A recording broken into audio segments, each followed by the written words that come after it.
This hangout is on air live. Do you see that? I would if I was looking at it. Well, alrighty then. There we go. 3, 2, 1. You are listening live from deep in the bowels of the Pine Hills Palace in an undisclosed location next to the Institute for Criminal Insanity here in Pine Hills, Florida, to the Xtreme Movie Show. I'm your host, Robzilla, and of course, always with me at my side here is the other co-host, equally as valuable and certainly very important to what we're going to be discussing tonight, some James Bond, more Bond. That would be Englentine. Say good evening. Hey, true believers, how you doing? I become more and more of your sidekick every week, by the way. This is supposed to be an equal partnership, but it seems like you're like move down the couch, move down. I am your Ed McMahon, so you know, I'll be your whatever. That doesn't sound right. Yeah, I was thinking that, you know, after last week's stream about how here in Pine Hills that it's good that we're deep in the bunker because of the fact that we live in a war zone here, that it's really nice to be able to play some James Bond on our obscenely expensive 67.5-inch HD TV set, filming everything in Moore Vision, because I got to tell you about Roger Moore. I really have a lot of fun. But before we dive into these movies, I just wanted to ask you first, kind of like last week, what was like your first take on Roger Moore? What did you think of him or like about him? I mean, tell me that from the beginning with James Bond, because I never really knew this about you with him. Okay, well, first of all, he is my first Bond, because you know HBO became popular. Octopussy was on, like, and For Your Eyes Only was on, like they were the only movies ever made. And also, I noticed as I got older that though people were saying, "Oh, I love Sean Connery. Sean Connery's the best," anytime they would describe James Bond, they're describing the Roger Moore James Bond. Yes, the tuxedo wearing, martini swilling, sexual deviant. That's sorry, gang. That's Roger Moore you're talking about. They should have mentioned green screen. That way they could separate Sean Connery from Roger Moore, which we're going to get into that. Yes. But yeah, I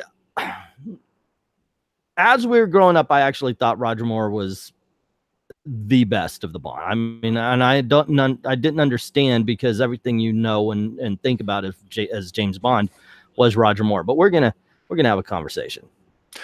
Yeah, I think for me with him is that, like, hey, Frag Minion. One of the things we mentioned last week was that when we were talking about the James Bond movies, we didn't necessarily know this one was before that one unless we were talking about it, or we talked about the plots. Oh yeah, that was this one, and there's this Bond, and there's that Bond. So like I said, I think Connery was my first Bond that I remember seeing, some of the early ones, but definitely, just to your point there, the availability of being able to see James Bond movies on ABC a lot. They actually came on in waves, but definitely HBO. More I got to see a lot of before, obviously, anybody else. And then, of course, as young adults, we matured into the Dalton Brosnans and Daniel Craig's. Yeah, I think also, go ahead. The thing is, yeah, we might. I don't know about you, but I might have seen Sean Connery's Bond on TV at some point, but I didn't know what I was watching. The time Connery got to HBO and we were watching all, like, anything with BN in it, we would definitely watch. But it was just, that's where it was like, oh, okay, this is James Bond. I understand what I'm seeing. Well, after the turd burger that was Diamonds Are Forever, I mean, they took a break. They found out who their next Bond was going to be, and they settled on this guy, Roger Moore, who we both know of from The Saint, although we didn't know that till later. So he definitely had the background and the spy stuff and all that too. So Live and Let Die, that's the first one, 1973. So go ahead and get started with it. Let us know what you think about that. Let's talk about it. Live and Let Die, to me, is brilliant cheese, man. It is just flat out great American cheese.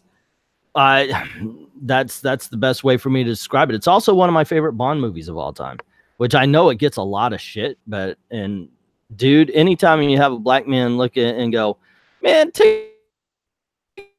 okay, I'm in. that to me was a lot of fun, man. And that's actually one of the reasons why I like this. And you and I, we have discussions and sometimes arguments about which ones are the best. You Only Live Twice is our biggest contention at this point. But I have a ton of fun with Live and Let Die. I think that Jane Seymour as Solitaire is freaking, yeah, just beautiful. I hate the way the villain's knocked off, but otherwise, I thought Yafi Kodo was pretty good. And we're going to get to Henchman and everything, but I've got his name here because I got it written down here. Hold on just a second. Action Henchman. Baron Samedi, played by Jeffrey Holder, he scared me as a kid. So yeah, I mean, he's freaking badass. There's all sorts of good stuff. There's all sorts of Buford T. Warhol or whatever his name was in this is still here, and he is a definitely divisive. Yeah. But they've got that cool jump and everything, although it does come with a slide with wait, or is that in am I thinking The Spy Who Loved Me right here? Yes, you are. Okay, yeah, okay. I'm gonna stop right here because obviously I'm remembering two movies at once. You go. You're gurgling over Jane Seymour, who absolutely is pretty neat. I liked it. I thought it was kind of fun. I definitely thought it was different. Young Cola. Sorry. Young Cola. Yeah, that guy. I liked the fact that it was a bunch of blacks who were playing a lot of the leads and henchmen. I don't know how I feel about it being, in the black exploitation area. I think it makes it dated, which I think if you watch it now, you kind of just don't get. So I think that's can be a strike against it. I mean, it certainly doesn't offend me, and I certainly don't mind it. It was one of those movies what's that? I don't think it really hurts it at all myself. Is a millennial going to know the word honky? I mean, it's a word. Are they going to know that in the 70s, especially then, that martial arts was a big deal? And also, they'll say, oh, yeah, that Bruce Lee guy. But are they really going to know that the occult really had this huge upswing in the early 70s? And yeah, that but was you don't definitely need to know that to enjoy this. Yeah. You think? No, I don't think you need to know that to enjoy this movie. That's one of the best things about it. It's got all that weird shit in it. Of course, it does, as much as I love Solitaire in it, it also has, let me see what her name is, Rosie Carver, played by Gloria Hedry, which is the black Bond girl in this one, who starts off like she might be competent. And I said the best Bond girls are, you usually have three. This one has two, I think. And the first one is always the one that just dies. The second one betrays them. And the third one is the one that helps them throughout the mission. And in this case, you just have Rosie Carver and Solitaire, and she got to be troublesome. I mean, she was sexy in a bikini. Thank you very much. But then she just went on a screaming fit until she got shot on an island. Yeah, I think for the occult, which I'll come back to here in just a moment, is pretty important for it. I'm looking in the chats there, and Frag's talking about was Live and Let Die, the first Bond movie to get a big pop star opening theme. To me, it's a fantastic song. It's actually had a fantastic remake, but to me, I still go back to Tom Jones and Thunderball. Thunderball, yeah, it would have to be Thunderball, right? Let's see what else. So, I mean, because that's the third or fourth film. I mean, Goldfinger's up there, but it's just Nancy Sinatra did "You Only Live Twice." I know for that for sure. And then "Live and Let Die" was Wings. I don't know how popular Shirley Bassey was for Goldfinger. I'd have to say that's the first one because that was before Thunderball. So I'm gonna Dr. No, what you pointed out was the one that had they didn't have that opening kind of gambit / intro set yet, and then that started in Goldfinger, which had I think it started with From Russia. There's one from Russia with Love.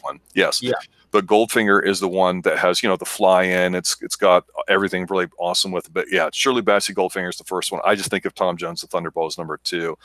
We're not counting Casino Royale, which was something we'll discuss next week or the week after. You Only Live Twice, to me, is forgettable. Diamonds Are Forever kind of is too, even though that's a Bassey tune. So to me, this is probably just where it really exploded because you had this gap of several years. Paul McCartney, we know how huge he was, and it is a fantastic song. I think the type of music goes very well with the fact that it's an occult theme, and the occult theme is very important to this movie because I mean, Jane Seymour's character Solitaire, she basically got her supposed card reading skills that she thought she lost because Bond popped her. And, he's really slick and smooth behind the card saying, well, it looks like we're going to be lovers. I mean, that's where you're like, okay, I get what this guy's about. He's not going to Sean Connery it. He's going to do it this way. And you're like, that's pretty cool. The whole drug thing. Yeah, it is what it is. As far as the sex is concerned, Sean Connery would take it, and Roger Moore's Bond just assumes it gets it wet first. He just looks and goes, well, you're by me. That means we're fucking now. Yeah, that's his whole attitude. There is no you're my conquest. You're just naturally going to fall into bed with me. And I think that's a very good way of just, since we're talking about the first Bond, how they're very, very different. Moore can't be Connery and vice versa. Now, there's obviously elements of both. They're going to bed women, they're going to whatever, but it's just the way they go about doing it that I think was pretty obvious. And automatically you can see that he has a bit of a sense of humor. Now, I think in this movie, even though it's kind of dated to me, it was hard for me watching this movie to decide which way they were trying to go with more. Did they want him to still try to be a little physical, or they want to just focus on the smooth? And I think as we talk about some of the later movies, you definitely get a sense of that, because this movie's the third act is kind of to me, but it is entertaining. It's not a bad film, and I think your description of it being just fun cheese at the beginning is pretty good. Yeah. Not a bad movie by any means. Definitely watchable. He doesn't have the action scenes as like Sean Connery did, and he's not exactly the fighter that Sean Connery was.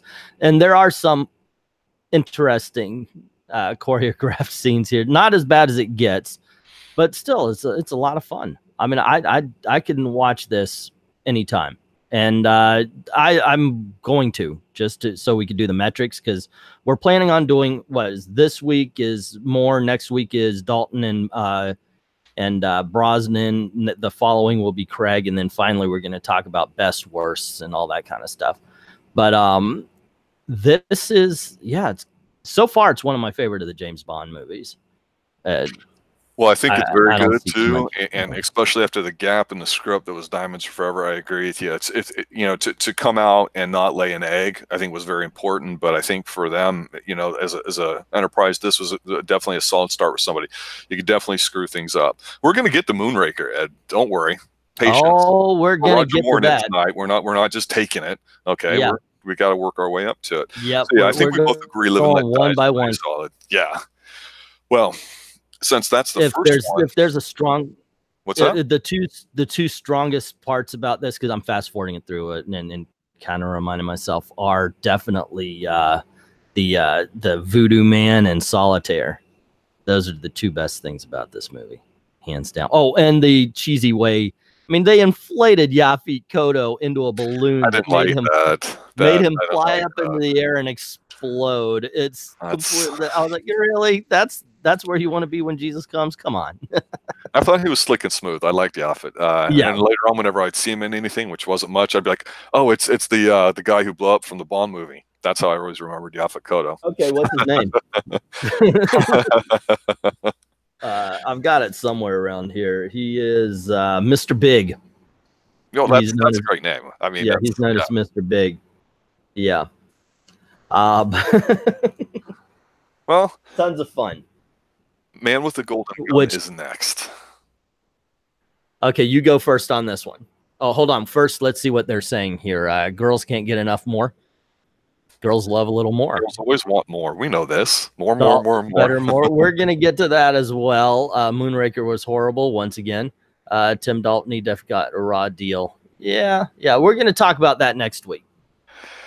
Yeah, I think one of the things that we haven't really emphasized a lot, because on our wrap-up show, when we review this, we're going to talk about a lot of those things, but really, more is not going to be the same. So to me, it's a question of what they're going to be doing with the characters. And I think, the comment in here that, where was it? I think it was Frack says Timothy Dalton definitely got a raw deal when he was Bond. Well, he actually had a chance to be him and turned it down, if I understand correctly now, because he thought he was still too young or didn't have enough world experience for it. And so when the time came up, because I think he was friends with the Broccoli's, the producers of it, that's when he picked it and did those films, but there were other issues. But that's getting ahead of ourselves. But, hey, they all have got their pluses and minuses, and it's hard to kind of separate them. But the problem I have so far with Roger Moore is, okay, he's not a tough guy. He doesn't have that feral animal-like quality that Sean Connery has. I don't think he's a wuss ass. I think he's very suave and sophisticated, but this next movie is kind of tough for me. And when we talk about the rankings at the end here, I'll explain more. But for me, The Man with the Golden Gun, God, it's got a great villain. It's got a great setting. I don't really care for the theme. It's a big one. It's neat. But this movie's kind of dark and adult-like, and I really, really, really like that. And I wish more started off with that way. Not a lot of crazy gadgets, and just the strength of the villain with Scaramanga in here, and everything we talked about before with the sets and the scenery is fantastic. I really just so pissed off with the Bond girl that they've got in here that just takes away from it all. And you know, I admit, there's camp, but the camp in here where he gets knocked out and he awakes and he's being taken care of in the karate studio, and he's like, oh, I must be dreaming, or whatever he says, and then they go through this big 5-minute elaborate sequence of the guy kicking everybody's ass. Then Roger Moore bends, kneels down, and the other guy kneels down, he kicks him and runs out. I admit that's kind of stupid and silly, but for how dark and slow the movie is, that was a nice use of comedy. But yeah, just the Sheriff Peppers thing in it and this and that. It's like, God, this movie would be so freaking awesome if they just chopped out about a third of it or redid it. Talk about Jaws. Okay, let's go on a little bit about this movie. First of all, it doesn't have James Bond in the opening action scene, and that's A-okay because it ends up being such a great freaking action scene. I like the opening, where it's basically yeah, it really is. It's just what's this guy all about? And I mean, you see he's on a beach, and then you see this little man. I got it ready for you, and then it's basically a cat and mouse game, and he's paying people to kill him. If they're able to kill him, they get a lot of money, and we find out later that Hervé Villachez gets to inherit all the money in the island. Mm-hmm. And yeah, it really isn't about James Bond at all. It's to show you how badass Christopher Lee Scaramanga is, and that is awesome. Just this once again, except for the jump, it's such a great stunt because that was done. It wasn't done with computer effects or special effects. They actually figured out how to do this jump in the movie. It was really cool, except for one thing. Whoop! Woo! What the were they thinking? Seriously, you need a slide whistle for that jump? It's amazing. You build up music, da-na-na-na-na-na-na, and then you have it go silent. And then you finish the jump, ta-dam. But instead, whoop, woo. Like, are you kidding me? I know. Oh. That kind of takes you out. And then, of course, Sheriff P. whatever his name is, Buford T. Warhol from basically it's Smokey and the Bandit brought over, okay, now, of course, you're talking about the karate school. I had no problem with it. I love the fact that it was in Thailand because I've been there. I've been at the floating market that he was in. It has not really changed a lot in 60 years. Right. There are some changes, like, that you do have more modern facilities, and it's there's some paved areas, but not a lot has changed. I look at it and go, wow, I've been there. I can see that. Yeah. I pushed a little kid off a boat right there into that shitty ass water just the same. It's 40 baht, Mr. Bond. Yeah. For you, nice man. Elephant, only 20 baht. Oh, no. Yeah. One thing I really liked is the difference in price. That's absolutely the truth. My friends, we would go shopping, and they would always ask the price because if I went, 500 baht, 500 baht. Okay, and then Rim or Pong would go up, and they would say, 40 baht, 40 baht. Mm-hmm. Well, except for, Hasip, that kind of thing. But I liked it. I liked the little bits that were in Thailand and everything, just to see it again. It's a lot of fun, or to see it how it was before I got there. So yeah, it's a very entertaining film. Loved it. All of it. Although here's once more, the Bond girl you were talking about, what was it? Not Goodhead. Which one was this? Was it Goodhead? No, that's Which, good hits from Moonraker. yeah, which one is she here? Because I know she's got a famous name. Live and Let Die is Man with the Golden Gun. It was Good Night. Good Night. There you Yeah. go. Good Night. I was saying Good Head from the other one. Yeah. She irritates me because she's supposed to be an agent, and it's like, oh, and Mr. Bond, this is the thing, and death and death and death, and how about I like peaches? And it's what? I mean, that's not a direct line, but that's exactly how she came off to me. Every time they would be talking about serious stuff, she, oh, that's so cute. Oh, just shut up. Stand there in your bikini and shut up, because she was hot, but damn, yeah. But still, I enjoy this film. It's you're right. A lot of the stuff, unfortunately, the stuff I liked in Thailand is possibly the stuff you could cut out and make it a little bit shorter. Definitely all of it with the sheriff. Yeah, it's just same guy kind of wrote Diamonds Are Forever, kind of was involved in this, I believe. And it's frustrating because, again, you got two movies here that they've got some really good things to it. They amp up the camp factor a little bit, which I'm not crazy about. I mean, but you can see where this is going with Roger Moore. I mean, that's just what they're going to have to do with it. So that brings us to The Spy Who Loved Me. You go first on this one. Oh man, this is one I did not second viewing. So I've got all my notes from the last time we talked about it. Mm-hmm. But this is such a fun and entertaining film. You want to talk when we're going through the best of the Roger Moores, it will be hard pressed if anything beats this. Spoiler alert. So what was fun about it? First, I liked I liked one. It's a gorgeous movie. It was very well done. Cinematography is out of the freaking world. I liked the give and take between Richard Kiel as Jaws and James Bond, which, in all honesty, okay, we're going to talk about Moonraker later, but in all honesty, that was really something that made it worth it. It was just your average plot. Okay, well, they're trying to start a war between. This is actually something they've used more than once in the James Bond movies from at this point, where somebody's trying to start a war between, the East and the West, or Russia and America, and the British have to save us from our own destruction, that kind of thing. That happens more than once. But yeah, it's just I love the look of it. I love the feel. The pacing is damn near perfect. It's just done very well. I agree with you. This movie is fantastic. It's gorgeous. There's great music in it. I'm not really crazy about the bad guy. He was just sort of there, but everything else that's not him is just done very well. It's one of the best. He pales because of Jaws. Yeah. Well, I don't. With Jaws. Jaws is a henchman. Yeah. Here's the thing with Jaws. Whether you like a bad guy or not, we've always said you got to be able to respect him, or he has to make you feel one way or the other about him. He's got to get some sort of reaction out of you typically. The problem with this movie is the Jaws kind of overshadows him, because that would be one of the things we used to talk about. Hey, this is the one that had that one character in it.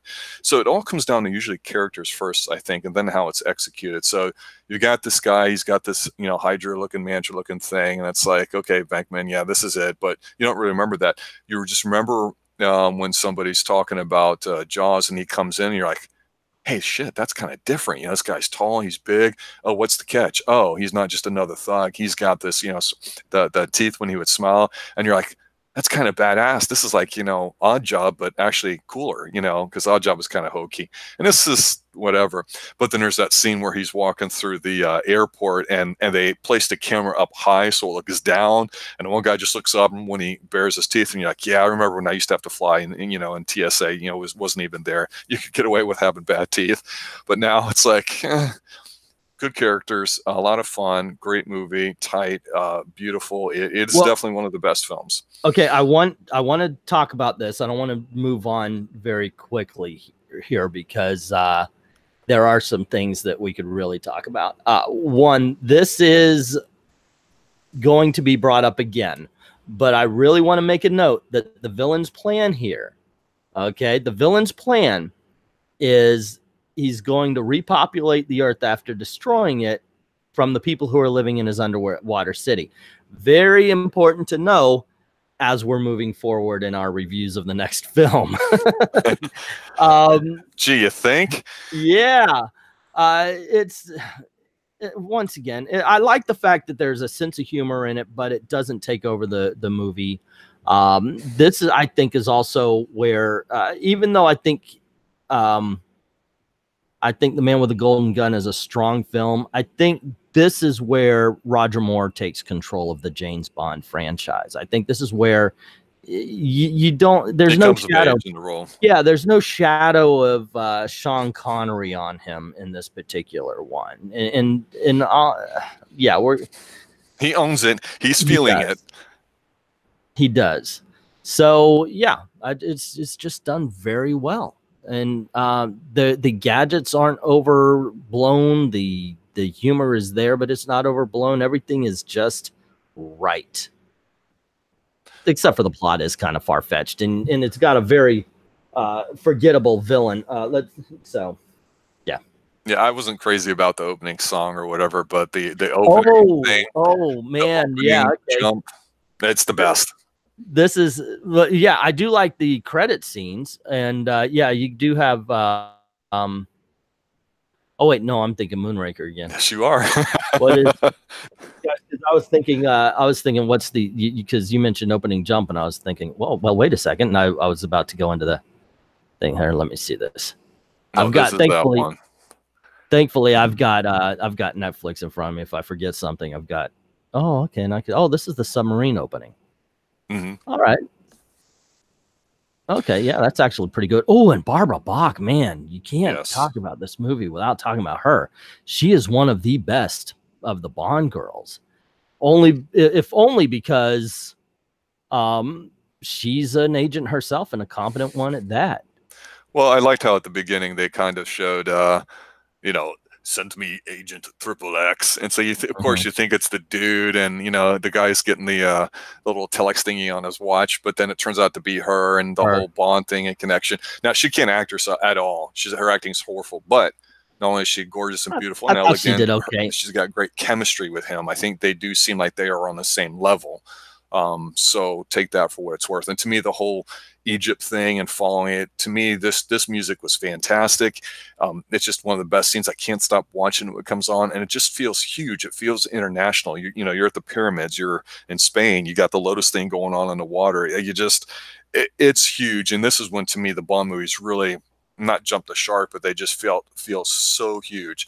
And so, being 3 films in, you haven't really had a bad one. You haven't had a great one, but this one definitely is. So far, so good for Roger Moore.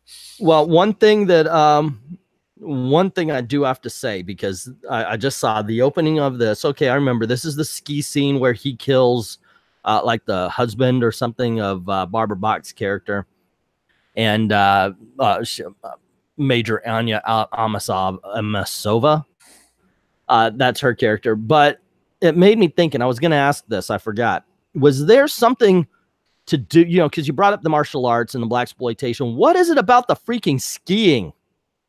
Was there something I don't remember that was big in the late 70s, early 80s about skiing that makes it appear in every freaking Roger Moore Bond? Seriously?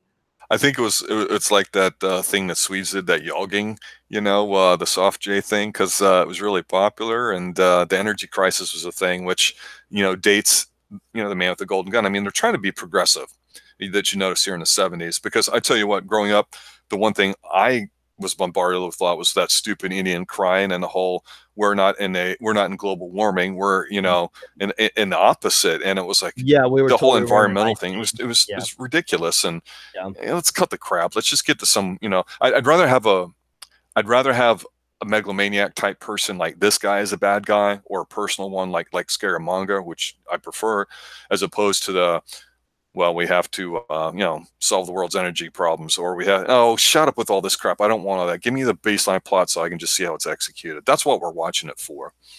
Yeah.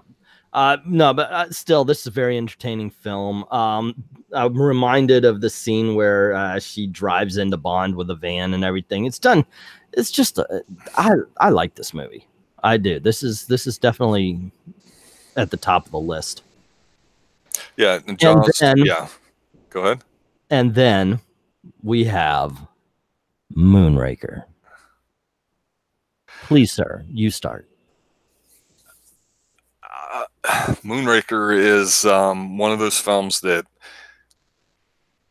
it's like, it's binary. It's either a 0 or a 1, I think, for a lot of people. I think there's no middle ground. Obviously, we were supposed to get For Your Eyes Only next, which we've joked about, but because of Star Wars and everything, how big, they decided just basically, all right, let's just do it. Let's take this Spy Who Loved Me, let's put it into space, let's do whatever, let's do our version of it. And I got to tell you, for everything that's wrong with James Bond movies, and everything that's right with them, Moonraker captures it. And I'm going to have to sit there and say, I could argue both sides of the coin, but I'm trying to argue with my head right now, not my heart. But Moonraker, except for the final fight, which is kind of how I am with most of the Bonds, I can't get enough of it. It's crack cocaine to me. Oh my God. Oh, you cannot say anything about You Only Live Twice ever again, man. Well, let's back up a little bit. Let's back up. You've seen Rush Hour, right? The movies, Chris Tucker and all that. Yeah. Okay, so there's the scene where they go to the massage place, and Chris Tucker's like, I have never. I like her. She's pretty good. I'll take her too. Oh, and I got to have that one. Oh, and her. That's what it is for Moonraker. There's just about every single thing about Moonraker. They swung for the fences and they hit a home run. And sometimes you get lucky. I don't know what you want to call it, but Moonraker just does it from me. I love the opening song. I got to tell you, he's one of the best bad guys because Michael Lonsdale, where he is, didn't know anything about him, but he talks like this. He's so understated. I mean, he gives Don Pleasance a run for his money, but I got to tell you, I know this scene better than any other scene, and that's when Mr. Bond goes to see him. He's playing the music for the ladies, so he's cultured. Yeah, Moonraker makes you cringe, but it sucks you in, and it's like, yeah, I admit it. But just where he sits there and he talks about Mr. Bond, is like, Mr. Bond, you blah, blah, blah. And Bond's being cool. He's like, well, the British government will issue a formal apology if one is necessary at the time. So he's like saying F you to the guy, and they're having the big macho mano thing instead of fighting about it, which is cool. But then he pulls on the thing about, well, your country's most indispensable thing has been afternoon tea. And then Bond's looking at him like, you're a fucknut. And he says, may I press you to a cucumber sandwich? Which was the thing. And I'm like, God, this guy, I just love it. I absolutely love it. The woman's horrible. Holly Goodhead, forget about it. Jaws is ruined in this movie, but, he gets his little love thing. I love the fight in Rio. I love the hopping around. And I got to tell you, there's a great, great scene in there where he's on the estate and, he sleeps with the girl who, of course, then ends up getting whacked after he shoots the guy, and he sicks the dogs on him, and that's a beautiful transition. And they're in Venice, which I love. I just love watching this film. I can't get enough Moonraker. Love, love, love, love me some Moonraker. And yes, for all its faults and everything you can say about it, the one thing I will point out in all seriousness, it's hella entertaining. It's really great. So this is the fourth film in a row that you can sit there and say it's at least fun, even if you don't think it's a good film. And I'll pause. Otherwise, I'll keep going. Everything you said you loved about that movie was exactly what I hated about it. Seriously, it's like you could just turn everything right around. Oh my God, Michael Lonsdale was so dull. Loved him. Okay, Mr. Bond, I am now going to kill you. I'm going to kill you. I need you to know that the sound of my voice will make you fall asleep. Cucumber sandwich? It just, God, he was so dull. No. But here's the thing. He's got all these cultured, lovely ladies around him. And you're just going, okay, it's some nice TNA. But the point is every single time you see these women, then Bond starts to recognize them. And the camera just lingers on him a little bit. So when he's in Venice and he's checking out the stuff, and the lady's like, the blonde lady, I think, she goes on the glass shop, and she's like, oh, are you interested in anything? He goes, well, I'm tempted to say yes immediately, but I think I better look around first. I'm like, yeah, okay, that's suave. She shows up later, and the thing is, you don't. Corinne DeFore is her name. She is the trainer of the astronauts. Not like she's a Pussy Galore ripoff or anything, training the airline pilots, but yeah, she's a Pussy Galore ripoff, but she's nowhere near as interesting.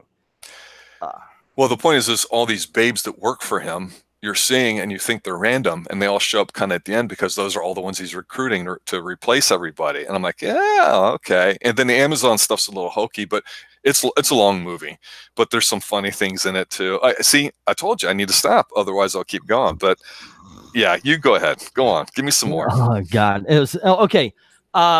Where to start? First of all, Venkman's right in the comment section. The space fight scene was exactly the Thunderball scene. Agreed. It was choreographed exactly the same. Agreed. Like, oh my gosh, this is so horrible. Agreed.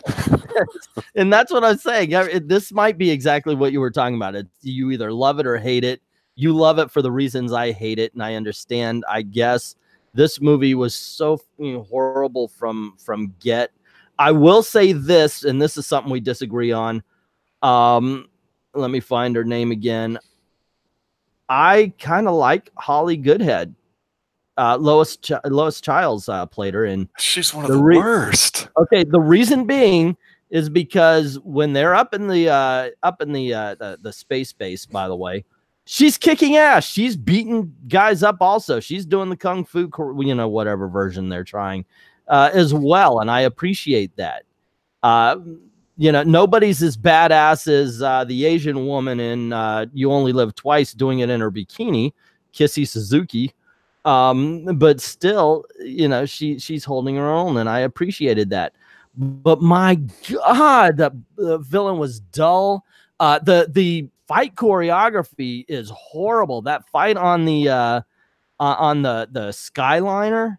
I know it's dated. Oh, it is so bad.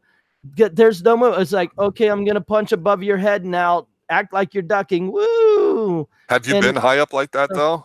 Yes. Okay. And what really gets me is they use way too many times. They use the sped up editing to make things look like it's moving faster. Mm-hmm. Oh, and isn't this the movie with the double taking pigeon? Yes, it is. Because this is the car gondola, which is one of the worst. No. Hold on. You're missing a very important point, sir. In all seriousness, yes, it's like the Lotus, except for it's a gondola that turns into a car, but the name is Bondola. Get it? Seriously? No, I'm serious. That whole scene is god awful. The whole scene from the boat chase is boring as fuck. Excuse my language. And then him getting off, and everybody's like, "Oh, the drunk guy looking at the bottle. Am I seeing things, or is it the wine?" Ha ha. The dog does the what? The only part I liked was where they couldn't control the extras, and everybody's chasing him down the road with the big ass smiles on his face. That's it. It's so god awful bad. This movie is. Oh, and okay, if the director had a better sense of comic timing, like they did in Spy Who Loved Me, then all of the scenes with Jaws would work. But it would be like, oh, the big setup, and then you would get Richard Kiel mugging, and it would be like, wah, wah, and then you see what's happening. It would take forever for the payoff. It was boring. Bad Bond. The one scene I glossed over quickly because I was just diarrhea of the mouth with how much I love it and remember it is that where Bond goes out, like I said before, they sick the dogs on the lady, which is kind of graphic and dark, and I like that. There's some scenes in there that are good. That's a fantastic scene. Right before that, where they're hunting pheasant, and he shoots the guy, and he goes, or the guy says, "Oh, it looks like you missed him." Oh, wait a minute. Let me say it like him, like you say with no passion. It appears you've missed Mr. Bond. Did I? I mean, that's awesome. It's great. But when they put more in some comedy roles and suave stuff like that, and they alternate some of that, he can do the tough, but he just has to do it different than Connery. Like, to me, the one scene I forgot to mention in The Spy Who Loved Me, just mention that real quickly here, is the scene where right before Jaws is chasing him, when he's walking around the city and he goes to the one hut to meet the guy, and at the end the one henchman is there talking to him, and they're having a battle on top of the rooftop, which is a great scene. It's very beautiful. And he's holding on to Bond's tie, and he's like, "Where's Fekish?" He's like, "Pyramids," and then he just knocks the tie away from him, so the guy falls to his death. That's fantastic, and he can pull off those kinds of things. I wish maybe there might have been one or two more of those in here, but after the lady getting, just run down by the adobes, yeah, it did turn into a cheese fest there. So yeah, you really didn't see all that, but there's some neat stuff in there just to watch. I mean, it's a quiet film. It's one that can put you to sleep. But like just stupid stuff like where he's walking through the glass shop and he kind of stops and he turns his head for a second, and his eyebrow game, he's got great eyebrow game in all his movies, but definitely in this one. And the camera focuses on the piece of glass through him and looking at him. Just stupid stuff. It's just, you're like, oh, okay. But yeah, it's cheese. I admit it. And you know what? Hell of a lot better than Star Wars was. But that's another show. So anyway, no, now you're off your rocker, man. Yeah, that is no. That's a big fat no. Well, it definitely brought up some strong opinions on both sides. So with Moonraker cashing in on that whole craze, obviously they took a different approach when they started the next movie, which is the one I remember the most of early on in watching Bonds. But you go ahead and start off with this one with For Your Eyes Only. For Your Eyes Only. First of all, we were going to talk about this and the fact that Sheena Easton at the time was hot. Fantastic talent. Yeah. Yeah. One of the best songs. It really is a good song. One thing I did not realize, though, was how weak her voice was in it. Weak? Yeah. Explain. She's cracking. She's cracking. Her voice is cracking during the beginning. Like it's or it sounds like it's about to. She definitely has. It's one of those things where in the 70s, it's like more reverb, please. Like on guitar and everything. There's definitely a lot of warble in her voice, but I don't think her voice is weak at all. I think it's quite strong. Okay. But you notice that because to me, it's not really a Bond song.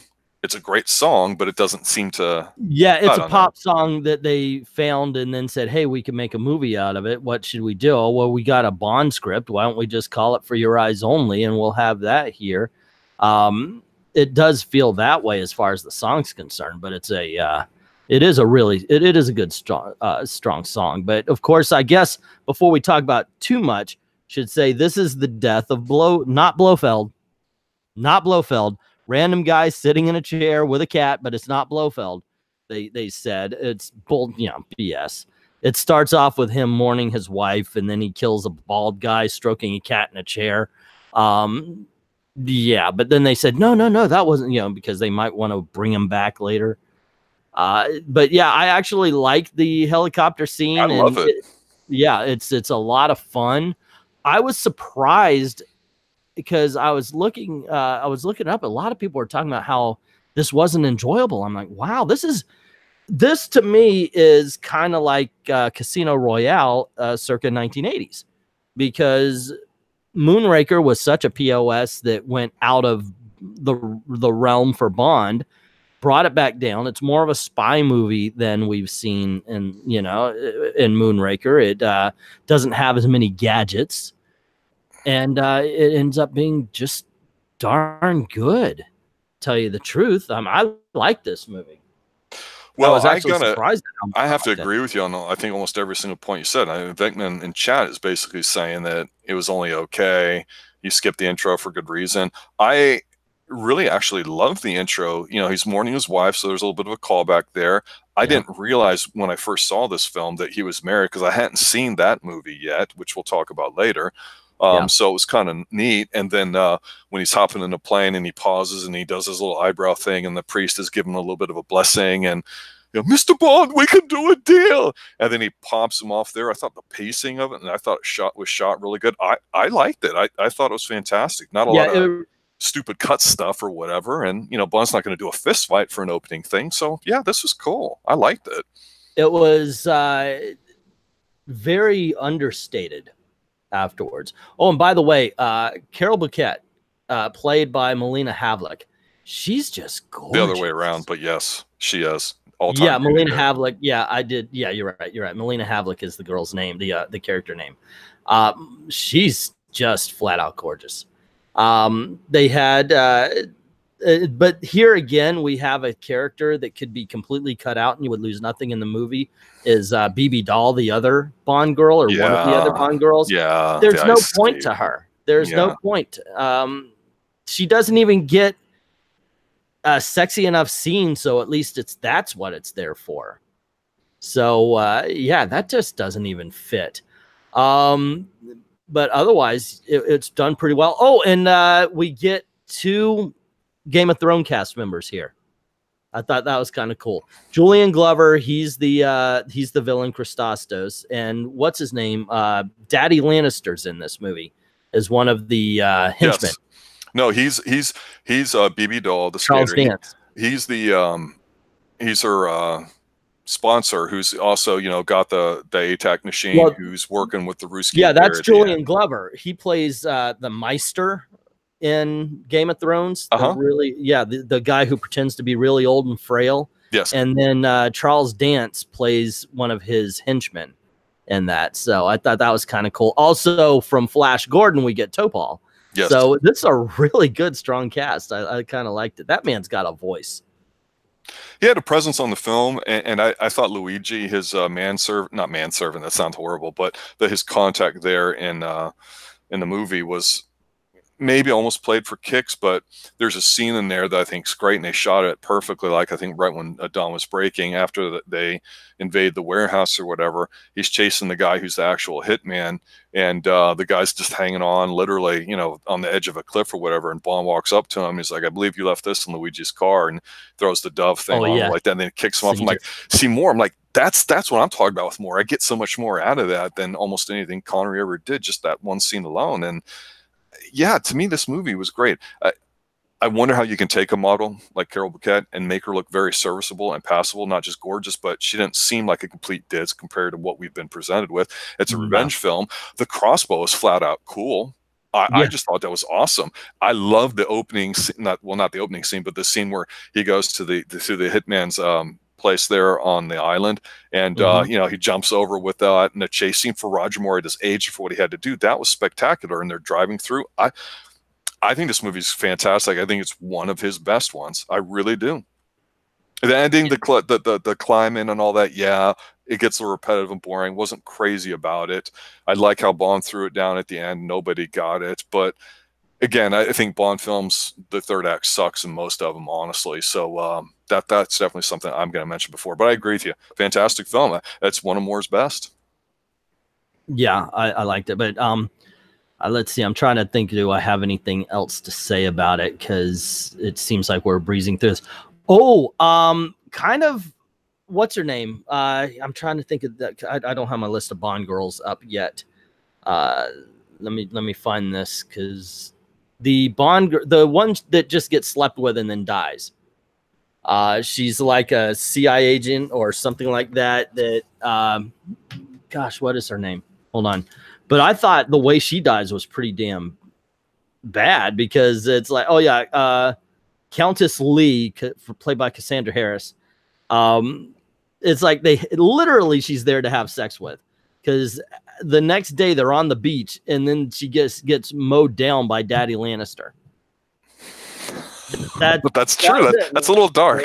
Charles, I mean, that's all. That is it. It's like, okay, so I'm gonna bang you. We're gonna take a walk on a beach, and you're gonna get hit by a dune buggy, and it's like, oh my gosh, wow, that was done very well.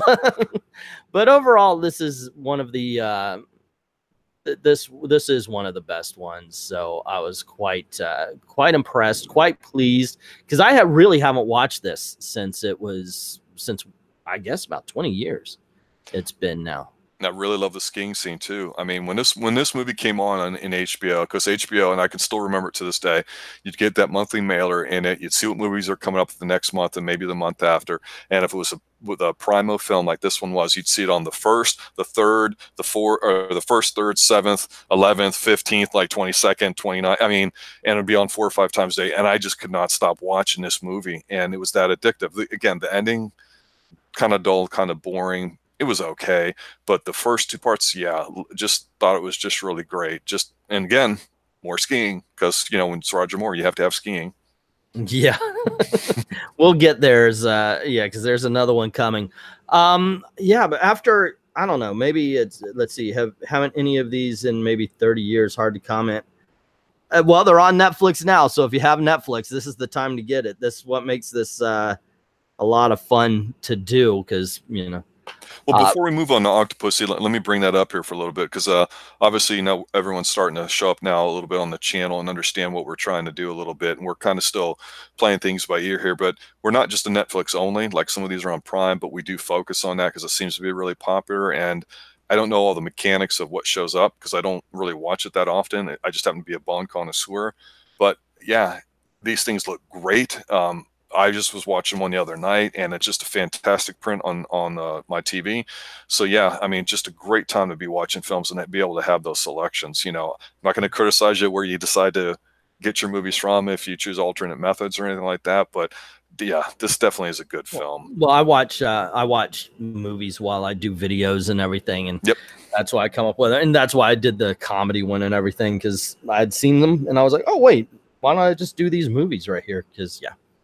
Anyway, Octopussy. So yeah, we're all tied up on For Your Eyes Only. Correct. Oh, it also has to be noted that this is the beginning of the John Glenn era. This is the first. He's the director of it, and he basically took Bond up to License to Kill at this point. That is true. That's true. Yeah. Just like with The Spy Who Loved Me, when that one came out, it was just definitely felt a little different. I talk about it being big. That's just a definite notice. And they had a much bigger budget, but definitely some beautiful films here too. And yeah, there's definitely a look to these last couple of films. Absolutely. Not just Roger Moore getting older, but the way they look too. Okay. Now you're going to have to start on this one, because in all honesty, Octopussy, I'll be blunt. This is where things seemed to be going good for Roger Moore until this film. To me, this movie was entertaining enough, but it was a weird time, I think, in the Bond franchise, because you had another Bond movie that was non-canon come out in the same year that we'll discuss later, a remake of Thunderball. But that was Never Say Never Again. They were both out in the theaters, I believe, around the same time, which was confusing to me as a kid. This movie, father took my brother and I to go see it. It was fun. It was entertaining. It was kind of stupid, though, and you could tell he was definitely older. Good-looking film. They try to do goofy stuff like him trying to make sure a nuclear bomb doesn't detonate in a clown suit. The Fabergé egg thing at the front was great. The fans, I still remember to this day, everyone just loving how suave he was, switching them, and you know, well, it's property of a lady and everything else. And it was kind of neat with the Indian setup too, which that was a little bit of a thing in the early 80s. I think of Raiders of the Lost Ark too. But ultimately, this movie, the bad guy sucks. The third ending sucks. It's just not that good, and it's disappointing to me for whatever you say about Moonraker, Spy Who Loved Me, or even For Eyes Only. No, Venkman said it was kind of boring. This movie was not that good to me. It was a letdown. I wasn't mad at it, but it was a letdown. It's not much to say. It's not that good. It's just sort of there. I have to agree, and which is kind of sad to me. This is going to sound weird, but I knew Louis Jordan from Swamp Thing. If you remember correct, he's the bad guy in Swamp Thing as well. So finding he was a villain for James Bond, I thought, oh, okay, this is going to be cool, because he's really, you know, he's one of these guys who are over the top, and it's going to be awesome. And it was none of that to me. Here's the thing. I don't think it was a bad movie. Maude Adams does okay. It just, man, I feel so bad, because we're bad guy again. We're supposed to be doing reviews of this, but when it comes to Octopussy, I have to admit, I don't remember a lot. I really don't. There's two things that I remember, and I'm going to disagree with you about the ending on this. I loved him going into the circus and wanting to defuse the bomb, but they're not letting him. The panic in his voice and everything. Oh, I agree. He acts it great. Yes. Yeah, I really liked that. That scene was strong as hell. But that And was their idea of campy humor, in my opinion. But yeah, he acts it well, and it's done well. I agree with you, but it's just kind of inconsistent, I think. that part was good. There's a whole bunch of chase scenes, and it's like, okay, things are happening. And to tell you the truth, even when we first did this, the first James Bond show that kind of birthed this one, I remember watching Octopussy and then telling you I just watched it. I don't remember a thing about it. Yeah. And that was the problem. Ultimately, this was just, it's a boring and forgettable movie to me. It is beautiful, but it's pretty to watch. Well made. It's a well-made film, but it's at least I could say, you know, at the very least, Moonraker is really, really bad, and it's memorably bad, but sorry, dude, don't remember too much of anything. I'm gonna watch it again for the metrics and such like that, but yeah, you mentioned the fabric. Here's the thing: when you say stuff like that, I'm like, oh yeah. He goes to the circus because a British agent was murdered, and he's holding onto a Fabergé egg, and the guy was dressed like a clown, and that's why he dressed like a clown later. And they want to set off a nuclear device in the United States. Okie dokie, go. It's just, yeah, I had to be reminded of all that. I know, and that's I think part of what we're saying the movie is bad in here is that compared to what he's done before, this is a bit of a letdown. It doesn't mean it's a horrible film. It's certainly not one of his best. Yeah, Venkman summed it up perfectly. I was just seeing that right now. Summary: Bond surrounded by a bunch of scantily clad warrior women. Yep, agreed. Fabergé thing at the beginning, and that's pretty much it. I will say this though, and again, it's probably being 2 or 3 weeks when we go, you know, as we got a couple more shows here to do with Bond. You definitely could do a lot worse. So out of the Roger Moore so far, you know, you could do better. But yeah, it just, the unfortunate thing is it brings us to our next one. I mean, that's just the reality of it, and that's A View to a Kill. We could flip a coin. Do you want to go first, or I literally just last night when Rob got on the computer and he sent me the link? Here we go. We're going to be talking about this. I told him, he goes, "Hey, what you doing?" And I said, "I am finishing up View to a Kill right now." So I have literally watched this right before we started doing this. Well, I'll babble a moment while Venkman types in why he thinks it was the best Roger Moore, because I want to hear that. Oh, yeah, that's awesome. Okay, well, yeah, you go on ahead. You tell me what you think, and since my memory's a little fresh, you know, you go on ahead. He shows his age, and you know what? It's very hard to age well. I think he did it with a bit of flair and sophistication, which I appreciate. I think he's obviously got the classic British part of it going to me.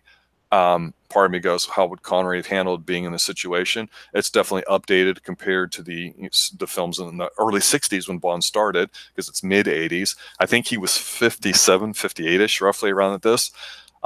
So he still had dressed well. I will say this, like Octopussy, it's a very good looking film. It's beautiful, and some of the scenes are breathtaking, gorgeous where they're at for a lot of it. Again, with the plot not having tons of devices per se and just being kind of a spy thing, I appreciate that. As I'm older, I appreciate the whole backstory of the eugenics thing and how it fit in, rather than as a young kid just thinking with steroids. I will tell you this, I actually kind of like a lot of this movie. It's just kind of sad to see him this way. I really like the whole Paris Parisian thing at the Eiffel Tower, the Jules Verne, where the restaurant is at the top there. You can only do so much with Roger Moore at this point, but him chasing it around and all that too, it's done as well as it can be in there, and he's definitely showed his age. But I don't have a problem with him saying, well, sure, I'll do it again. He may know it's not his best film, but he's doing, I think, the best he can. And I don't think he threw it in a can, or at least it doesn't appear that way to me that I'm aware of, that I saw that with the last couple of Connery films, which I still kind of get pissy about. So yeah, Grace Jones is a plus. Walken, I'm ambivalent about. Although he had some good one-liners about the guy stepping out when they're on the blimp and blowing up Silicon Valley, appropriate at the time. Why don't you get him a drink? Yeah, it was a lot of action. I will say that Venkman says that's right. You know, when you think something's going to happen, there's some spy stuff, and when they get to the chalet and they're going there for the cell, and he's like, "Damn it, you're so obsequious, man." I remember him saying that, and they're looking for the bugs. And I'm like, okay, they're a bunch of old farts that really can't act or whatever like that, or punch and fight, but at least they can do a little bit of spy stuff. I'm all about that, and I'd rather do that rather than super gadgets and stuff. But yeah, kind of sad to see, you know, more at this age doing it, but I still like it. I think he does a respectable enough job in it, but definitely time to move on here. Didn't hate it. Definitely did not hate it. They hired Roger. Oh, sorry, I thought you were done. No. They hired Roger Moore too late. I think he was too old because by the time he got to his 7th film, he, like you said, he's 60 years old, and it's kind of like, yeah, that chick's not into you. You know, no, I'm not buying that. Here's the thing, and this is probably the best I could say about this. First of all, I like the film. I could say I actively don't like Octopussy and Moonraker as far as Roger Moore is concerned. The thing is if you put the parts are greater than the sum of the whole, right? Like I could tell you, oh, that scene was really cool. That scene was really awesome. I like that. I dug that. But then when you talk about it, watching it, you know, all the way through by itself, really? You know, what happened? What's going on between this? I before, when we were just discussing a little bit, I told you I thought Christopher Walken is a brilliant villain looking for a better script. I mean, his plan is we've got a whole bunch of microchips here, and we're going to flood Silicon Valley, so our microchips are worth more. Does that sound like Goldfinger at all? I don't know. Yeah, it is. It's the Goldfinger plot, except gold is rare. Microchips could be manufactured in bulk. This is not something that it's not going to make your stock go up. So it's this one thing that obviously they didn't exactly understand the technology at the time when they were writing the script.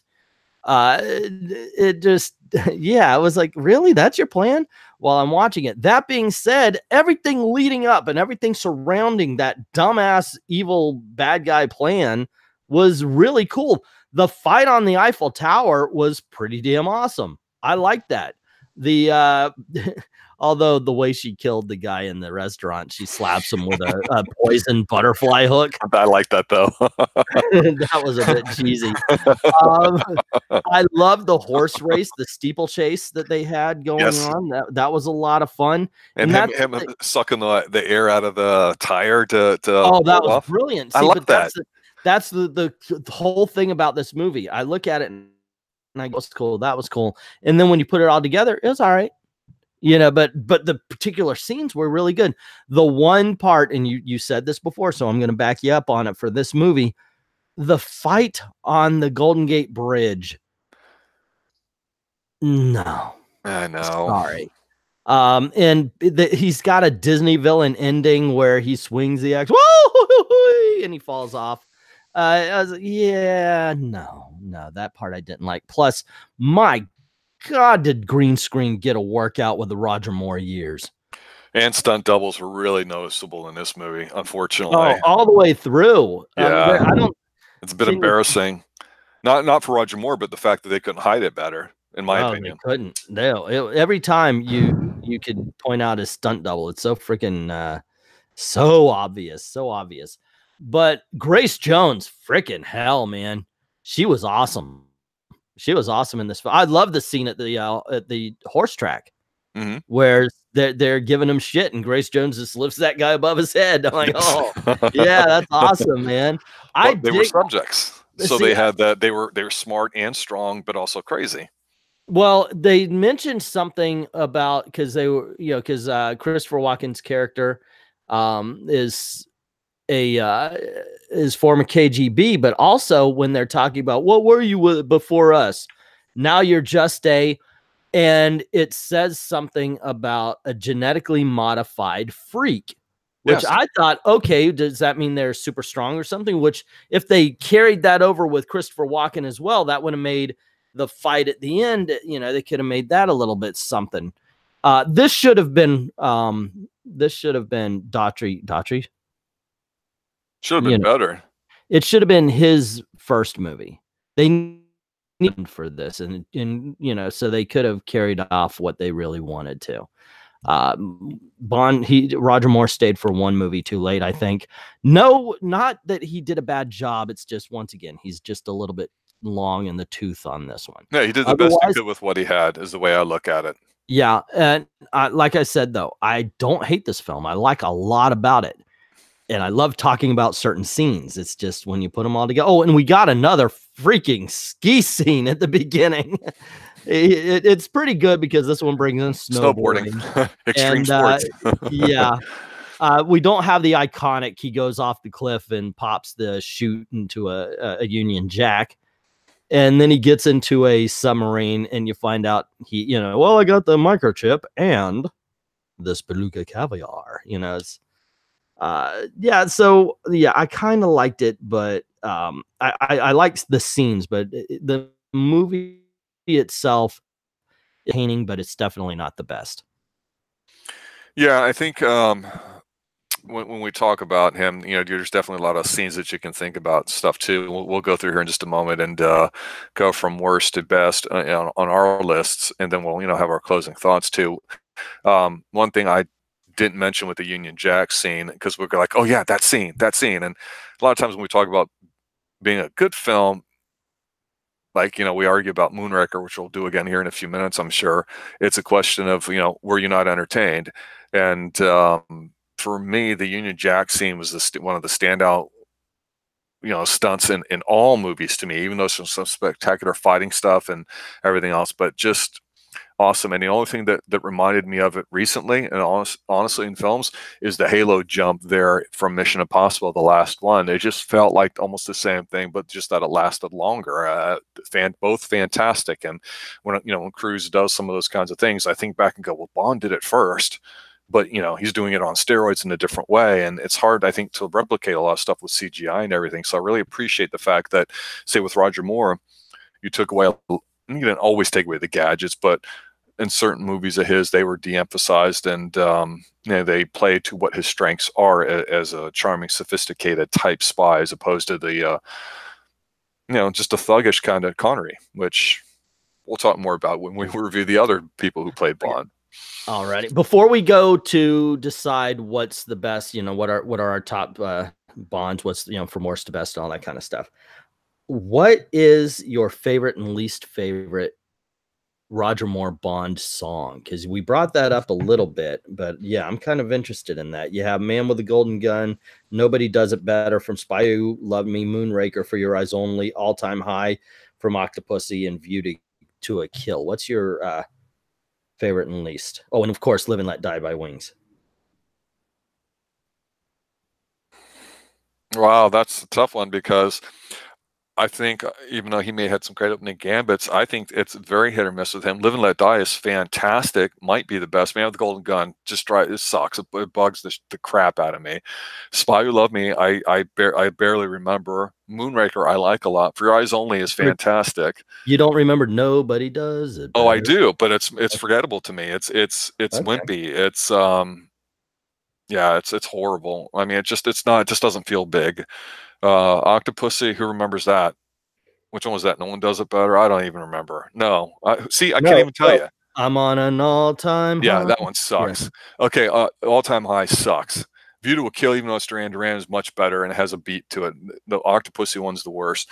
So for me, it's either going to be, gosh, Live and Let Die, For Your Eyes Only. So how do we rank it? I love Live and Let Die. If you want to go all seven, from worst to best, go on. No, I'm not going to. Here's the thing. Live and Let Die, I think, honestly, if analytically, and this is the problem, what we think is the best and what we like the most, I think Live and Let Die is probably the best song. However, the ones that affect me emotionally when I'm watching the opening credits and just settling in, like when the lights are off and you're like, okay, I just had a little taste of an action scene, whether it's related to a movie or not.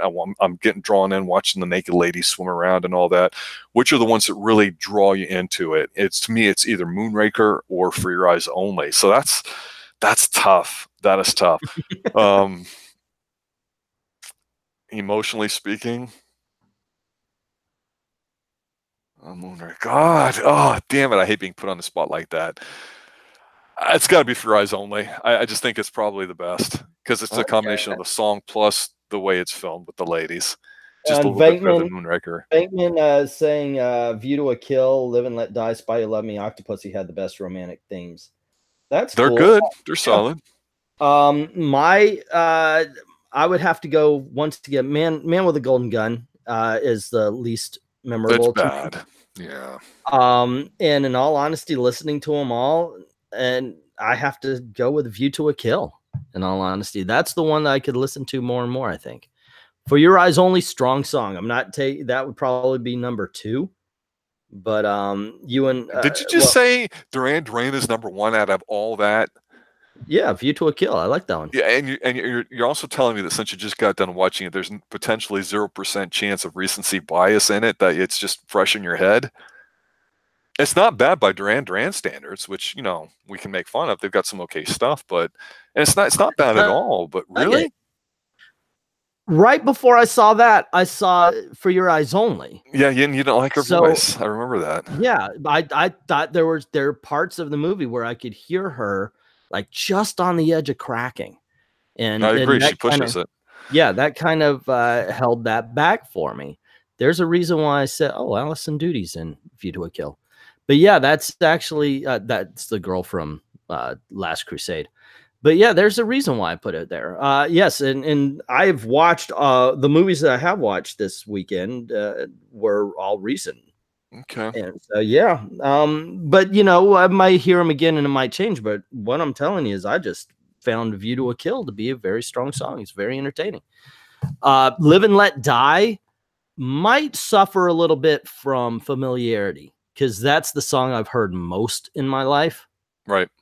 Yeah, because like you said, objectively, that's probably the best song. But I've heard it either Wings or Guns N' Roses style way too many times at this point. So that might be great remake by Guns N' Roses, though. Which I'm not a big fan of remakes, but fantastic remake. Yeah. As well. Okay, so that what? Hold on, what is it? Venkman saying, it was the most that pumped me up. I don't like songs that put me to sleep. He's got a point there. Other than Live and Let Die, A Man with Gold Gun's just annoying fake disco. The rest of them are kind of I like Nobody Does It Better. You and I are on opposite ends on that one. I find it to be very good. Moonraker didn't do anything for me. It wasn't bad. It wasn't good. It was there. For Your Eyes Only was a lot of fun. All Time High is Parsley. It's on the plate, but you're not going to eat it. Garnish. Yeah. So that brings us to, let me find the list, because I've got the list somewhere here. You're on the list, bro. Yeah, you're on the list. Where did I put it? Bond villain, Bond movie. There it is. Okay, that brings us to, let us rank the Roger Moore James Bonds. There were 7 films. So, Robzilla, what was your number 7? What is the worst of the worst when it comes to Roger Moore James Bond movies? We'll talk a little bit about our final thoughts about Moore, and then we'll compare more to Connery just a little bit later. Well, after we do the ranking, because I think that's important after we argue here a little bit. I think the worst of Roger Moore's Bond films is Octopussy. Okay. It's just forgettable. I don't think it's horrible, but other than a couple scenes, it's just, it's the white rice of his films. I like white rice. I did too, but it's empty. Okay. Obviously, mine is going to be Moonraker. That movie was horrible film. Were you entertained by Moonraker? No, not even a little bit. It was such a slog. It took me 4 times to get through it. I was God, asleep. It you're was saying that Octopussy's better. I just don't see it. yeah. Oh, we're gonna argue this one later. I Yeah. just, yeah. This might be a when we finally do the every Bond movie ranked, that we'll probably be talking about this Maybe we need to again. have a bad movie beatdown. It could be. Could be. That would be a lot of fun. We'll have to talk to the film brain about that. Yeah, or what where we could actually start the movie and talk about it while it's going. Anyway, what's your number 6, sir? View to a Kill. It's not Wow. bad. It's entertaining. It's better than I remember. But I haven't. There's nothing that really compels me to watch a lot. Probably because he's a little bit older, and I hate the third act. That's one thing that I'm going to just mention a little bit. Where I'm going to harp on it, for the next couple streams that we do, finishing up these Bonds, is that the third acts generally suck. And to me, it just, yeah, you said it. Bad fight scene on the Golden Gate Bridge. Sounds very Bond-like, but yeah, it just didn't work. It really didn't. My number 6, obviously, since I said there's only 2 movies that I actively didn't like as far as Roger Moore is concerned, is going to be Octopussy. You said it. It's boring and ultimately forgettable, but at least it doesn't leave a bad taste in my mouth like Moonraker did. I'm happy to forget Octopussy. Remember about Octopussy? I liked the opening scene where he steals the small plane from a Cuban Air Force. Yep. That was awesome. I loved it. The ending where he's trying to defuse the bomb dressed as a clown, I liked it. The middle part, that's where I had a problem with. Otherwise, so I'm very happy that the only memories I have of this movie are positive ones. What is your number 5? It's Live and Let Die. Wow, this is kind of funny. Okay, why? It's, first of all, do you like it? I mean, are you still in the realm of you don't like these movies, or are you in the you don't care about? Like, where I will are you say this, because I think part of the rankings is for us to really kind of establish some of the themes that we talk about to build some sort of consensus when we look at the entire thing, because it's a lot of films. It's like 24 films or whatever, 25. But there's not a Roger Moore movie that I could not watch. If it's on, even if I think it's pretty bad, 6th or 7th place, I can still watch it. I cannot say that about some of Connery's films. So overall, just in general, I can watch it. I won't necessarily actively look for it, but if I'm feeling goofy or I'm feeling like I want to whatever, I know what Live and Let Die is, and I can watch it. So I just, Well, and I'm going to let Venkman catch up to us here. His number 7 was Moonraker. He agrees with me. It was horrible. His number 6 was Live and Let Die. His number 5 is... Hold on. No. Hold on. I'm sorry. I don't see 6 in there unless Venkman meant Live and Let Die to be the 6th, because he said 3rd worst. Yeah, Venkman, if you have a 6, put it in there. Oh, yeah. Yeah. We got Moonraker at 7. Yeah, that's true. What's okay? He says fifth. Yeah, you missed your 2nd worst.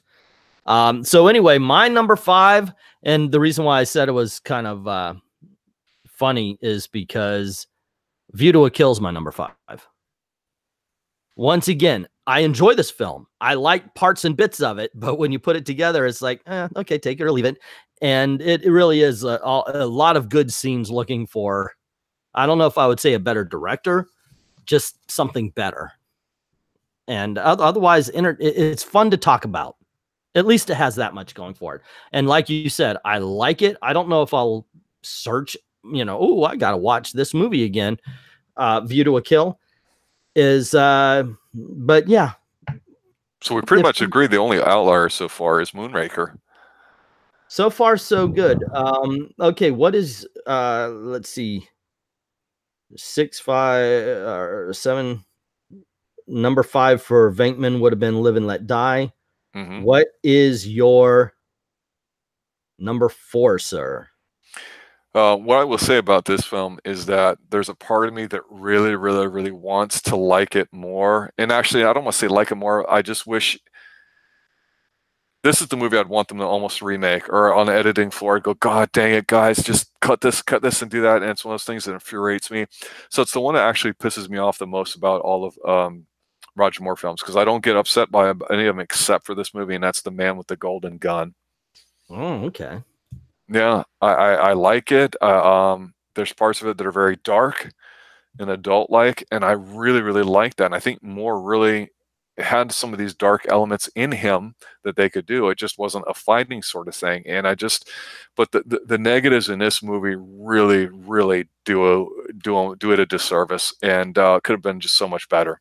But yeah, Man with the Golden Gun, one of the best villains. Yeah, but it's better than what we've talked about as far as entertainment value. So for Yeah. me, yeah, Man with the Golden Gun, number 4. Well, for me, this reviewing of James Bond that I did had shuffled around, and I would tell you, wow, this is one of my favorite Bonds, and that's one of my favorite Bonds. But when you're dealing with a franchise with so many films, some of them that you truly love are going to be lower numbered.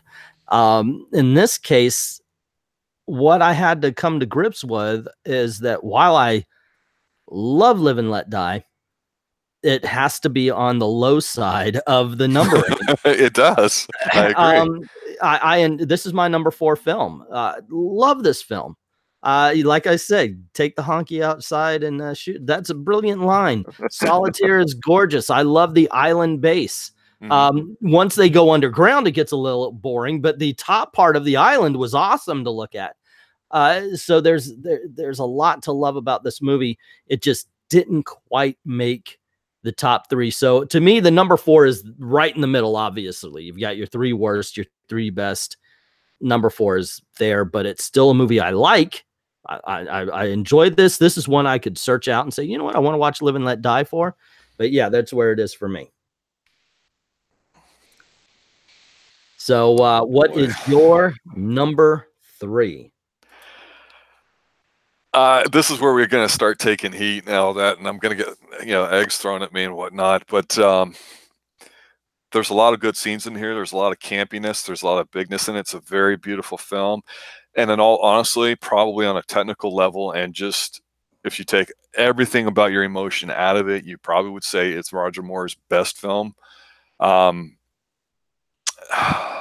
Spy Who Loved Me. I feel disappointed in saying that because I like it a lot and I enjoy it and I think it's a great film. And if it's on, I'm like, oh, The Spy Who Loved Me is on. It's entertaining. Then the scene where he goes to see his contact in the harem, where he's like, no, I really must move her like that. And he's like, you sure I can't persuade you to stay the evening? Take a bed. And then he looks at her. And I swear to God, to this day, I still cannot do it. Even when I'm by myself practicing my Bondisms, where the lady's got the rose and she's just got that gorgeous thigh. And I think she's got a belly ring or whatever like that. And she's looking so demure. And he's like, well, when one is in a foreign country, one must delve into her treasures, something like that. And he does it with a straight face. Like, God, this guy's so damn good. Yeah, it probably should be number 1 on my list. It's not. It's number 3, The Spy Who Loved Me. Okay. My number 3. I have a feeling we basically have the same ones just shuffled here. My number 3 is For Your Eyes Only. Thoroughly, yeah, we talked about it. Thoroughly entertaining film. I have nothing bad to say about it. It's just I like the next 2 more. Other than the Sheena Easton voicing it, which I loved the song when we were kids. This is really just something that I noticed this time. But beyond that, love the Bond girls in it, except for one. The story was done well. I loved the bad guy everything is good. This is such a fun film, such an entertaining movie. Highly recommend it. How about you? What's your number 2 then? Well, you just mentioned it, For Your Eyes Only, and it's boring at the end, I admit, especially now to this day. I don't hate the rock climbing, but I found myself kind of whatever. Oh, I like that thing. Yeah, it's watchable. It just doesn't give me a hard on. I don't get excited for it. But the thing I think what's really tough for me for these 3 films, in the top 3, is I think they're almost interchangeable, almost based on my mood, because I think they're all fantastic. What makes For Your Eyes Only very good is that it's just almost the perfect blend of action. It's a spy movie. It's a bit gritty in scenes. BB Doll's the worst thing in it. That being said, it's not one of these megalomaniac type movies. It's a bit more grounded in reality. He's definitely not young anymore in it, but I just think it's almost out of the Roger Moore movies, one of the ones that's the most closest to actually being, related to the books, if that matters to you. I would admit sometimes that matters to me and sometimes it doesn't. That's a whole nother discussion, but For Your Eyes Only, it's so watchable, and the ladies are very good on it. It's not a lot of nonsense. It's just very it's a great spot. If it wasn't a Bond movie, it'd still be a great film. It's just very good. Trans Bond girl. What? I don't get that, Ed. What's the comment? I got to check that out. Was it a transgendered Bond girl? I don't know what he's talking about. I wonder if he's thinking about View to a Kill with Grace Jones. I don't know. She's got that look. Yeah. My number 2 is The Man with the Golden Gun. I can put this movie on anytime. This is just one of my favorite Bond movies, but it's also just a great movie. And I love Christopher Lee as the bad guy. It's a very interesting story to me. It's not we're going to save the world, destroy the world. As a matter of fact, I pointed out on the last discussion that he's really just mad that this guy's going to be a capitalist. I'm going to have the greatest solar energy of the world and people will pay me for it. And it's like, well, we can't have people paying you for energy. Wait a second. You already do that, So the reason to stop his big ass island is kind of ridiculous. Personal story, and it's done very well. It's not even vindictive. It's just, I want to put myself against you to see who is the best. And so I really like this particular story. I love Christopher Lee as the villain.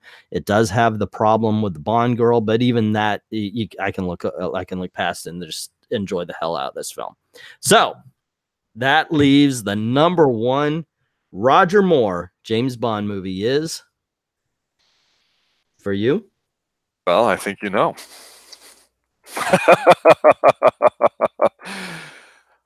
Go on ahead. Sheer entertainment value alone, Moonraker. I admit, and again, that's just the head and the heart thing. Yeah, it's so enjoyable watching it. Takes away from how bad parts of it are, and some of the dead spots in it. Even the fact that it's recycled rubbish and trash. Like I said, they swung for the fences and they hit a home run on this one here. And it's tough because, like I say, Spy Love Me is probably technically the best film done, but best, no matter what metric you use to kind of, argue about with anybody. I think a big part of what you and I do this for is, you and I would do this if we weren't making any money or weren't trying to, do some side business with it or anything else. You and I would still talk about this, but we talk about it because we enjoy it. We've done it. We've done it, and exactly. That's the whole point of talking about doing it for 35 years. Is now we're doing it, in public in a sense, or however you look at it. To me, it's just, I know it's bad. Like I told you, it's just entertaining as hell to me. I can't not stop watching it when it comes on. And I like to think of myself as, the prisoner. Nobody can subliminally program me or anything else. Maybe there's something going on and flashes in this movie that I don't know. And maybe I'm going to have a seizure one day and die watching Moonraker. But when it's on, I'm like, oh yeah, it's time for some Moonraker. Let me just sit back and enjoy it and not get offended intellectually or anything. Yeah. All right. Well, you know what I think about it? I do think it is kind of funny. Your number 1 is my number 7, as far as his movies are concerned. My number 1 is obvious because we praised the hell out of it in our last one, and we praised it tonight. Spy Who Loved Me, just damn entertaining. It really is. It's what you want out of a James Bond. And like I said, when people talk about James Bond, they really are talking about the Roger Moore version. And this is the movie I think they're talking about him in. Seriously. It's that damn good. I mean, there could be Bond loyalists out there. They're only sit there and say, well, it's not true to Connery's vision or this or that or whatever. But you got to understand that the way I would argue is it's a franchise, obviously. And so the important thing above anything else is to it's like human beings, is to stay alive, and the way to do that is to make money. And you can argue about the way they go about doing it, and who they cast, and where they're getting their funding, and who's interviewing for it at the time, and all these background things that we just don't care about. What we care about is what's up there on that screen. And even if they pull the screen back and we have all the information like we do today on stuff, you just want to be friggin' entertained. And yes, I admit, and I admit it, it's pure penance. Just beat me. Yeah, I will take my punishment like a good Catholic boy. But there's just something about Moonraker that I just watched. Just, it's hypnotic. There's, the music's great. The opening scene's wonderful. I love Venice. I've been to Venice. It's a dump. It's a shithole. But there's a charm to it. I can't explain it. What you see, the way they film it in there, is really how it is. The globe trotting. Oh man. I bitched about, like you saying, Man with the Golden Gun being, one of your favorite films. There is that I wish they'd remake it because the negatives so much outweigh the positives in that movie. But part of me says, man, if they could just touch up digitally a little bit of Moonraker, like the fight scene there with Jaws. I mean, come on. And I thought with Jaws being a character, that you'd have some side characters that might pop up for 2 or 3 films. And, I don't know that we see that all that much. But yeah, Moonraker, if I had to pick one Bond film out of Roger Moore that I'd have to tell somebody to watch, it would be that one. Just because it's entertaining. And yeah, it's a cash grab, whatever you want to call it. I admit, have to go with that. Yeah, I'm a bit hurt saying it, but I just have to tell you it's entertaining. That's how I say. Well, we all have our opinions. You and I just disagree on this one. And you know what? You talk about best to favorite. The one I've seen the most is The Man with the Golden Gun, because that's the one I would actively search out. A lot of them, like I said, I the first time I saw You Only Live Twice, I didn't like it. This and that last view pretty much insist on watching the movies we're about to talk about before we do, is because I want to get that fresh feeling, because I may have saw it 10 years ago, 15, 20 in a different mood, different mindset, definitely different place in my life. So watching it now, okay, I can appreciate it on a different level. And in this case, yeah, I might just watch Spy Who Loved Me a little bit more now than I used to. So, but yeah, and I'm close with you on that too. I think these top 3 are almost interchangeable, like I said. Yeah. Venkman says something in here that all I'll say is he says, can you imagine Daniel Craig Bond remaking Moonraker? Daniel Craig from Casino Royale. I think you're going to start hearing some vitriol, I think, at least partly from me, as we go forward, because next week what we're going to be doing is take a look at Pierce Brosnan. Then the week after that, we're going to do. We're also going to be doing. We're going to be doing Daltrey as well. Dalton. Did I say Daltrey? Yes. Okay, yeah. Yeah. Well, and the thing too is by now, there's always so much comparisons with Moore to Connery about who is better, what this and that. I think Venkman's question is one that you and I have talked about, but we didn't really want to do too much right now. And that's kind of comparing, well, God, if you slip this one in here, or this story for this or that or whatever, because ultimately Bonds are all interchangeable as far as what the franchise is doing, and that's to the detriment of the franchise, I think, a little bit. We'll talk more about that, because definitely with Dalton and Brosnan, oh man, yeah. So next week is going to be the 2 Dalton movies, because they're next, and then the Pierce Brosnan movies. He did the 2, and I think it's 4 that Brosnan did. Yeah, it's 4. That's why we're going to put them together. And then I think that we should put the 2 Outliers together with Craig, so we do 6 on that one too. I agree with you on that. So yeah, definitely we want to be checking out the Living Daylights, going on our Living Daylights, License to Kill, GoldenEye, Tomorrow Never Dies, The World Is Not Enough, and Die Another Day. Yeah. But some final thoughts here. Your top 1 or 2 Connerys, whatever they were, compared to the top 1 or 2 Roger Moores. Compare and contrast those for me a little bit. Seriously. So that's Goldfinger was number 1, and From Russia with Love is number 2. Mm-hmm. And you want to talk about Spy Who Loved Me and Man with a Golden Gun. Dude, that's rough. Just be general. Just what comes to your head immediately when you think, okay, I've watched 7 more films. I've got my top 1 or 2. I've watched the 6 or 7 Connerys. Just you've got now a pool of data to kind of just compare them. What do your head and heart tell you about them? It tells me that, one, as much as I don't like Roger Moore's stilted fight scenes, there is still something a bit smoother about some of the Roger Moore movies that you know, because From Russia with Love was the second film, so they're still trying to find Bond, the screen Bond, and so that makes it kind of look dated compared to the other three. It's still a good movie, but I think it would be my number 4 spot right there if we're lining these up. And following that would be The Man with the Golden Gun and The Spy Who Loved Me and Goldfinger. Tell you the truth, Spy Who Loved Me is still so good, and they're all good movies. I mean, I'm not saying any of these are in the worst category of anything, Right. but yeah, if you want to talk about the Goldfinger, I think was just a little bit more clever than Spy Who Loved Me. I would say, just in general, I think obviously with the budgets and the filming technology, you could say a lot about you know, Roger Moore's films just looking bigger, and there's a lot of it I like. I think they're more beautiful. I do appreciate Connery seeming like an older spy. Yeah, to me, Connery has the physicality that Roger Moore is missing, and he's got a little bit of charm to him. But I always came across thinking he always seems like he's frowning or not enjoying himself.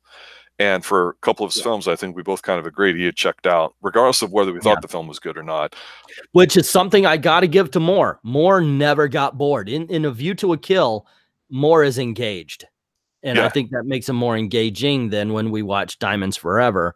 And even though I love the film, I had to admit that You Only Live Twice, Bond was one of the weaker elements. I know you're not a fan of Moonraker. That being said, in all seriousness, in my opinion, he's got some forgettable films, Roger Moore, but I don't know if he has a bad one. But I know you think Moonraker is bad, right? Yeah, I think Moonraker's bad. Yes. Okay. Because to me, it was Moonraker and Octopussy are actual bad films. Yeah. Okay. To me, I think the negatives of Connery's are much worse than the negatives of Roger Moore's. That's I'll say that for now. Okay. Because I think going forward, that's the thing here now. You've got two guys that have done it for a while. We're going to only get 2 films from Dalton. We're going to get 4 from Brosnan that we're going to talk about. So there's definitely, because of the way things are changing, we're going to get another reboot, so to speak.